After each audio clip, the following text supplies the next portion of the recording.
Okay, let's keep going. These guys go to ineligible. They're eligible. Arthur didn't make the cut.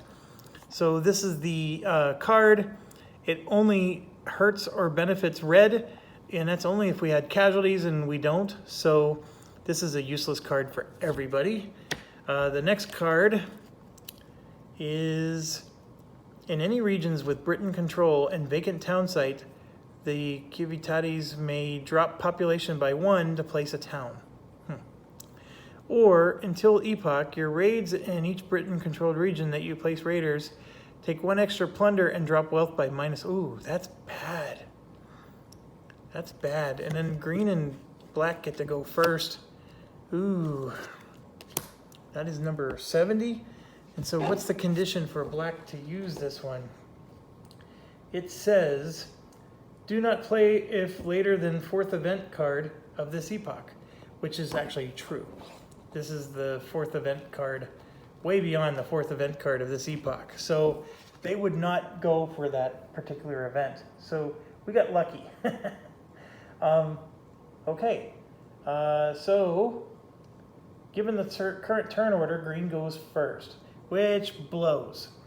Because since the event card is not useful, we're going to have to do a limited command. Dang it, dang it, dang it. I don't like that at all, but that's how it's crumbling. So green would love to return, but that's not going to happen. So let's look here. They're not going to do this. That's not happening. Not. This is true. I rolled a 4. They're raiding. Okay, so then we're going to roll again. And I rolled a 6. So they're going to raid a target with 2+ prosperity. So that means they're going to pay $4 and do 4 raids. And they're going after 2+ prosperity. So, yes, lots of raiding in this game. All right, 1, 2, 3, 4. They're going to spend $4. 1, 2, 3, 4. And green actually, by spending this money, they're hurting their cause because they were actually on their way towards winning. So the first one's going to Null Nagalak. And then they want to go where there's the most prosperity. Now remember, they get to do a deep raid. So the problem is that one got cleaned out, the one with the 4 here. So can't go after that one. But they could go after one of these two, and this one's ripe for the picking. So they're going to go ahead and go after Cornovi, and then there's a nice one there. So that's 3, and the Cornovi would be the surprise. And there's nowhere else that has 2 or more prosperity. Well, actually, these have 2 or more prosperity, but they can't take 2 prosperity. So they do technically qualify. So then, what's the next qualification? Least subtraction. At enemy control, highest difference in population minus enemy troops. Yeah. So these would be, this is a 0, that's a 0. This is a 1, a positive 1, so that's why we went there. This one is a -1. So technically speaking, but it's got the most prosperity. That's the reason why that one trumped it. So between these two, there's a tie. Well, you know what? They could go here because it has the most prosperity, even though it has more troops. Okay, let's roll for Neal Nagalak. That is a 4 + 2, that's a 6. So 1, 2, 3, 4, 5, 6. Okay, now we're gonna go ahead and do this one. I rolled a 6 again. So 1, 2, 3, 4, 5, 6. And they are taking 2 plunder. So 1, 2, and we go down 2 on the plunder track again. We're definitely dropping to autonomy. We're not keeping a hold of this at all. Okay, so they have 6. There's no way they're going to take a fort with 2 garrison. Nope. So they're not attacking. And we're going to go ahead and do the other one that's not the deep raid. And so I'm going to roll the dice. And that's an 8. Oh my gosh. So maybe I should have done the deep raid first. 1, 2, 3, 4, 5, 6, 7, 8. So this one has 8. They're clearly going to take 2. So 1, and then 2, and the prosperity goes down by 2 more. Okay, 8 against the town with 4 garrison. Oh, that's not enough. That would actually obliterate them. So now we're going to do the deep raid. So let me roll for that. Oh my gosh, it's a 7. So 2, 3, 4. Let me get the camera here so you can see. I have to be careful not to bump pieces. So there's 4, 6, and 7. And yes, they're going to take 2. So it drops by 2 more again. Prosperity is dropping like mad. Okay, so that's 7 against a town with 1 garrison. They can win that one. And then, so the coup de main roll, that's what makes it worse, is they get to do coup de main. So the coup de main roll is 1 plus the garrison size, which is 4, but that's 5, minus how many units I put in, which is 1. So it means a 1 through a 4, they succeed. So if I get another miracle roll of a 5 or a 6, that'll be really appreciated. And I rolled a 1 this time. So coup de main succeeded. They made it through. Now, one of the things you can see here is, so for example, I have 1 garrison, but if they rolled a 1, they can win with just 3 troops. So right here, if I roll a 1, they can win with 3 troops. And I did, I rolled a 1. So, so what does that mean? Well, what it means is normally this guy retreats and that has 2 garrison in it and this has 1, and we would have killed 3 of them, and then we would have done the melee combat and killed 3 more. So they would have lost 6. They still would have won. But because they got to skip that first step, we're only going to kill 3, and they did destroy the town. So the town's gone, and this, of course, goes back. And let's see, they lost 3. We only lost 2. So they don't get a renown for that. They do get to plunder, but they normally get to plunder 3 more, but since they only have 2 surviving troops that don't already have plunder, they only get to take 2. So that's happening. And then this British control goes away, and that actually might have prevented us from having a winning condition, because we just lost 2 points, and that put us below the winning threshold. Yeah, so that one stinks. To lose the town stinks even more. Okay, so what am I missing here? Oh yes, we lose prestige. So when a town is lost,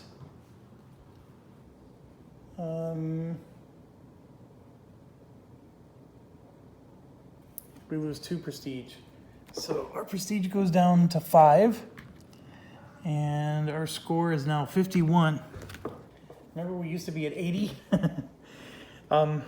So this is very, very bad. Okay, so that was green doing the command plus feat.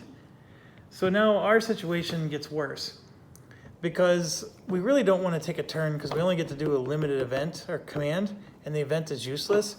But if I move over to here, Blue does get to go first, but then we screw red out of a turn. And don't really want to do that. So now we got to figure out some limited command that we can do with blue. And there's not a lot. One of them could be march. And that may not be a bad move, in fact.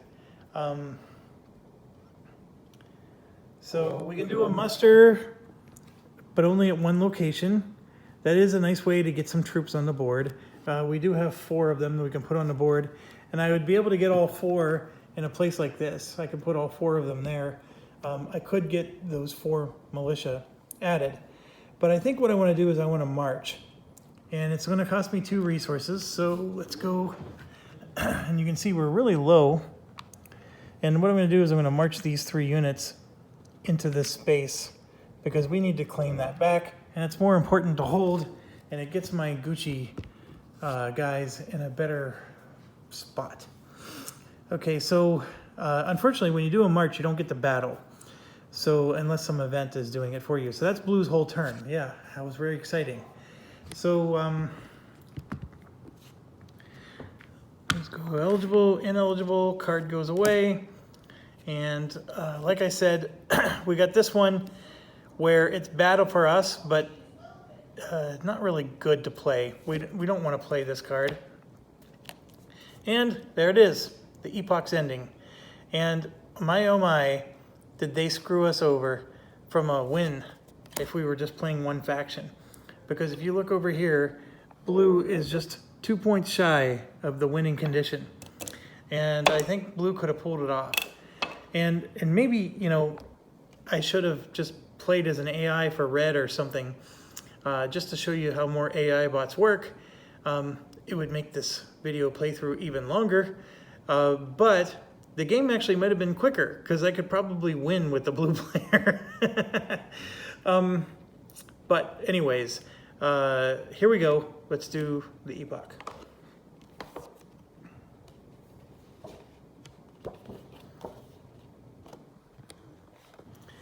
Okay, we got the Anona. So the Duke, and then we have to pay resources to place plunder on any Federati troop. And so I happen to have 3 of them. So I got to spend 3 resources. And of course I'm going to spend blue's money. So 1, 2, 3. And we grab those from off map. And we put them on. So what this means is we paid them. So they're not going to necessarily revolt against us.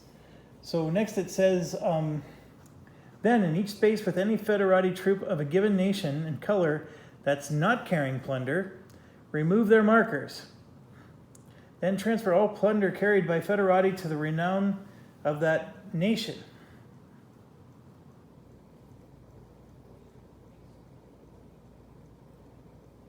Oh, yes, that's right. Released war bands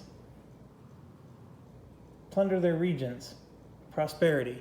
Okay, so what this means is since these are Saxon, I take these off now, and the Saxons actually make $3. That's what that means. So they actually get the money that I paid. Okay, next is hoarding. So the blue team may transfer British resources up to half of the number of towns for wealth. That would be fantastic, but take a look. We only have 1 resource. And so I think we are going to spend it for 1 wealth, so why not? So they're going to spend 1 and get 1 wealth, and they actually have 26 wealth, which is amazeballs. So now's the part that you're probably going to be most interested in seeing here. If Britain control 21 to 30, and we are currently at 35. So that's a fail. Or total prosperity plus prestige is 31 to 55. And there you can see we're at 51. Shift any Roman rule to autonomy, same dominance. So this shifted down. And we are moving towards fragmentation. If the Britain control is less than 20, which is not true. Or the total prosperity plus prestige is less than or equal to 30, also not true. We would go into fragmentation. If any shift occurred down from Roman rule or autonomy, prestige and wealth are both divided by 2. So that hurts us quite a bit. But the prestige is only a 5, so it's divided by 2 rounded up. So what does that mean? So that means we lose 3. So prestige is down to 2. And then the wealth was at 26, so it drops all the way down to 13. That hurts. Okay, if wealth minus prestige is greater than 10, 13 minus 2 is greater than 10. So then what's happening is this is going to now shift to civilian. And so now we have to check for victory. Okay, so now that we drop to autonomy, this victory condition drops to 60. Okay, this one drops to 27. Blue won the game. If I was only playing the blue faction. Now, if you're playing the solitaire rules, it says that you have to take you have to win with both factions. But technically speaking, if you wanted to end the game now, you could. I know that's not purely from the rules perspective, but blue just won. And so that gives you a great overview of this. So I could technically quit now. I think for tonight I have to probably quit. But this is a long game. We still have a lot of cards to go through. And if I have to win with both factions, I have to force this to fragment before I can even think about winning with both factions. That's a tall order. But actually, once they fragment, then what would happen is I would actually take over the red player, the Dukes. Because since the blue is doing dominantly better, I would give that to the AI. So that's the interesting part of this. I can honestly tell you, I think I've been favoring the red team more this whole game. I've been doing stuff that benefits them way more than I've been doing stuff that benefits blue, but that's just sort of how it works. Blue has a very strong, sneaky advantage in the beginning. Okay, so what happens now that we drop to autonomy? So it's all written on here. So when we were on the military side, there was still army preemption. Okay, so what does army preemption mean? It just means you can move the armies of the blue player without having to ask for permission. I mean, you have to have your cavalry moving with them, but basically you get to preempt and move. Then you get +2 prestige for every revenue phase, okay? But that's not happening. We moved over to this side. So once we're on this side, there's no preemption anymore, because now that the civilians are dominating, they're basically telling the cavalry, screw you, if you want to move our troops, you need our permission. Okay, so that's the first thing. And it does tell you where their victory margin moves to. That's what this little blue bar is, here and here. And then the stuff in the middle, what that means is that it applies to both sides. So half of our casualties go to available, if we had any cavalry casualties. Britain cooperation is still in play. And the road maintenance is now a question mark instead of a guarantee. And there's limited recovery. So what does limited recovery mean? It means that the top row no longer applies. We no longer use the top row for prestige. So yes, we're going to lose 4 prestige here, because those are all going to go away. So everybody is less wealthy. This is what happens under socialism, folks, in case you haven't figured that out. When everybody else decides what's best for you, all the prosperity goes away with it. Okay, so let's keep going. So now we have to, so we decided, did somebody win? Technically speaking, if this was a 4-player game and everybody was playing their own game, blue would have won. Okay, I'm very tempted to just end this. I think from a playthrough perspective, I played this. I know that from a solitaire perspective, because I was playing two sides, technically speaking, I'm not supposed to do that. But anyways, I'll think about it. So if there was no victory, then of course the game, it continues. And so it's going to continue with us resolving the epoch event, which is going to basically kill red. So if desired, the Duke can pay 3 resources each to remove from 3 to 5 cavalry. So that means a minimum of 9 resources. One of them goes to casualties, the other's out of play. You roll a 1d6. If it's less than the cavalry removed, you get plus 20 Britain resources and set to Roman rule with military dominance. Oh, it goes back to Roman rule. Oh my gosh. If not, prestige -8. So this is actually very similar to the last one. Trust me, they're not all like this, where they're identical. This seems near identical to the other one, except I think, the number of cavalry is different. So I could force this game to go back to Roman rule. And by the way, this is the only way you're ever going to get it restored back.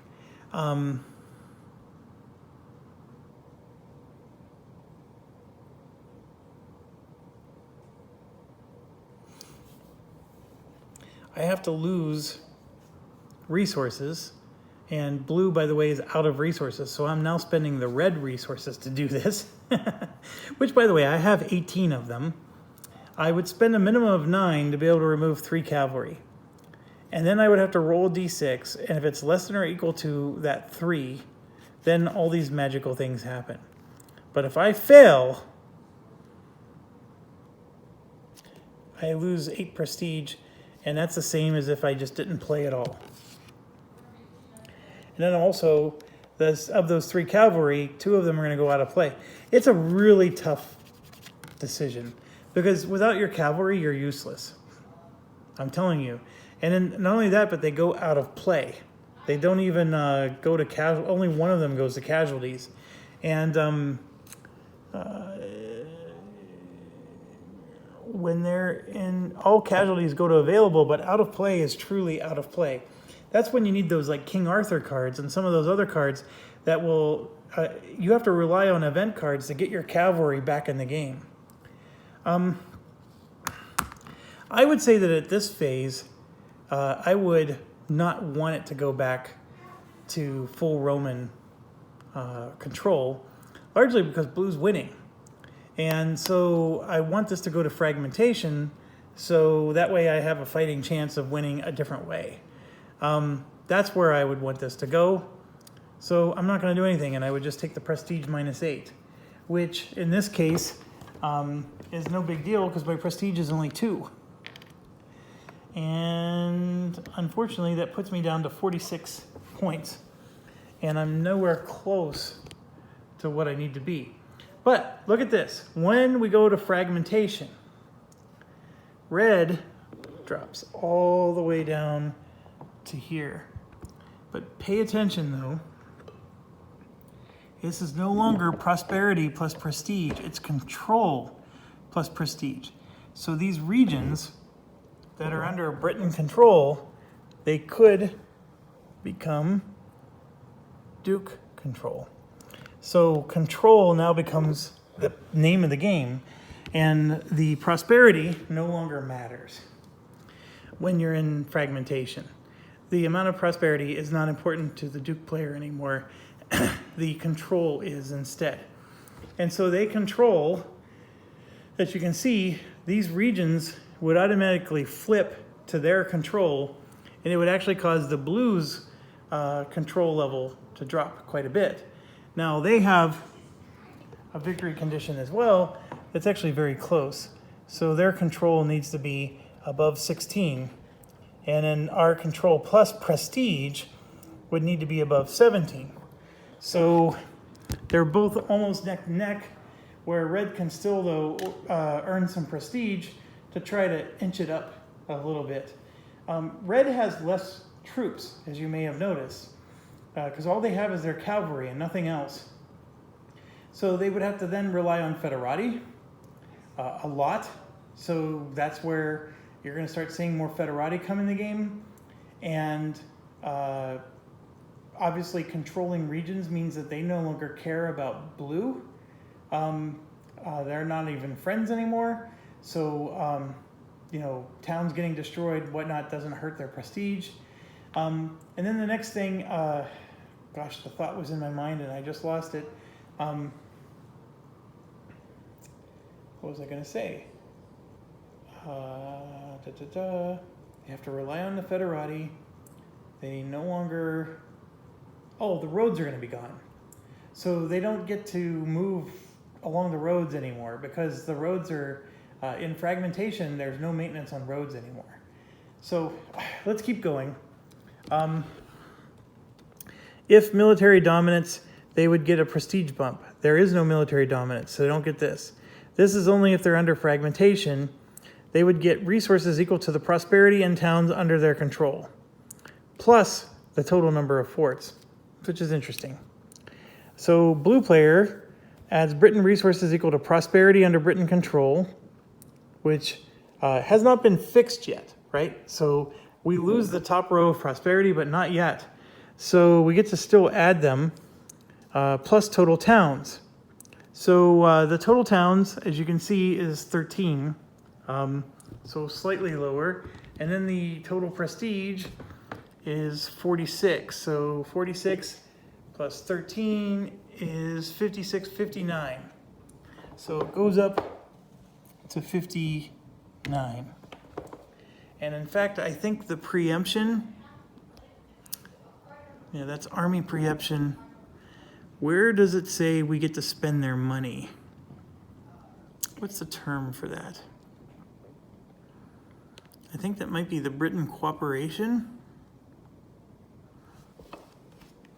Yeah, it might be. So I think we still get to spend blue's money.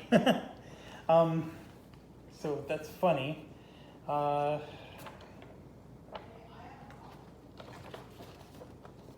Just have to look up the terms here.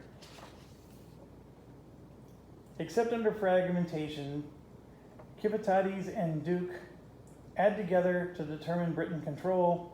And Britain control, yeah, see that's the control thing. That's not, where's the part that lets us spend their money? I know that's one of these. It's not preemption. Preemption is army. See, that's army preemption.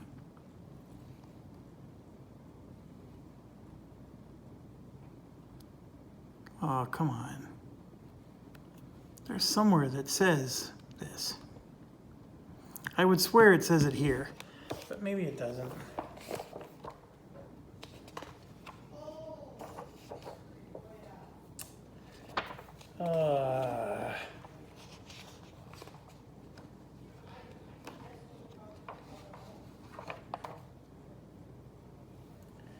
28 minutes.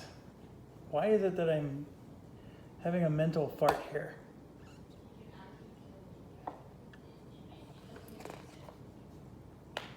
Here we go, resources.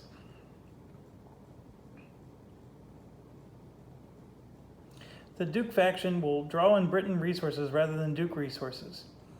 Duke can accrue Duke resources at any Imperium via requisition feat or event, and at fragmentation only via the epoch revenue.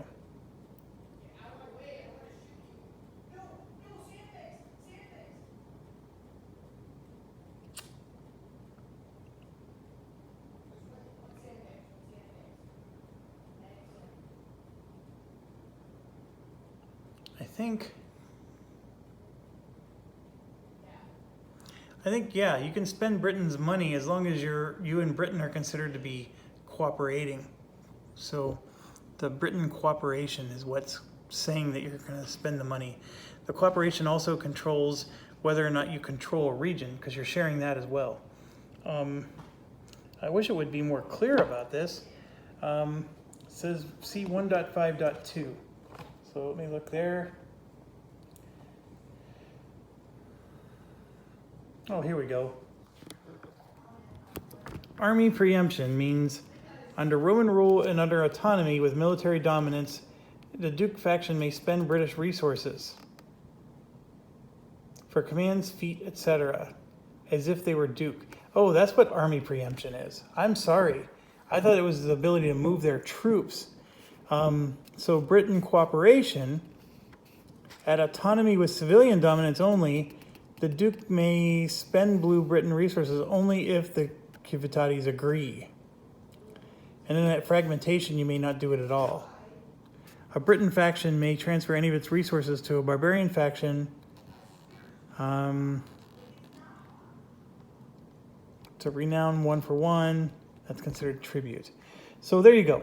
I didn't. I apologize again for misleading you. It says army preemption, so I assumed that it had to do with moving the armies. Not true at all.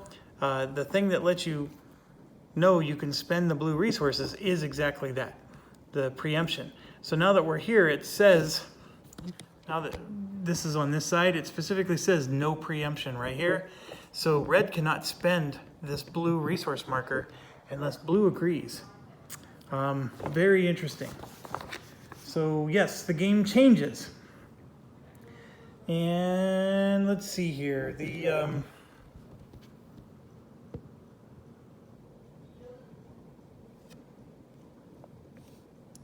So now we do imperial taxation, but only under Roman rule, so we skip this.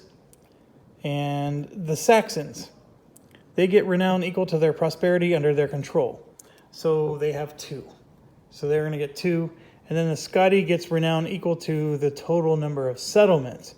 Always remember that's different between the 2 barbarians, but they also just get 2. So 2 for them and then 2 for them.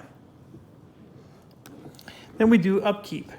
So the Duke convert all plunder, they don't have any, and for every fort they have to pay 1 resource. So this is where they get hurt really bad because there's no preemption. So they have to spend 10 of their own money unless blue agrees. So if under autonomy, they have to either pay 10 resources to maintain the roads or the roads are permanently not maintained. So we can choose right now to maintain roads or it's done. That's another interesting concept and we'd have to make a bunch of decisions there. So that would cost 10. I don't even have 10. So I would have to beg blue, look, if you want me to help protect your lands here, you're going to have to give me money for the roads. Otherwise, there would be no maintenance for the roads, which means that basically the intercept function is gone. You can still move 1 space along the roads with intercept, I think. Do you need to have maintained roads for intercept? Move cavalry along maintained roads with friendly control. So see, it says, or from adjacent spaces. So now you're stuck moving from 1 space to the next and that's it. So it's no different than a march, except you can march and attack. Now, what's interesting here is you can move from adjacent spaces or along maintained roads. So you don't have to just be on a road. You can move adjacently and still intercept. I totally didn't catch that, but anyways. Then, there's stuff with the casualties, and then we would have to move the cavalry. So the cavalry would have to move back to where a fort is. So some of those places I was protecting, I would have to move away from. And then we go to the blue team, and they would convert plunder. They don't have any.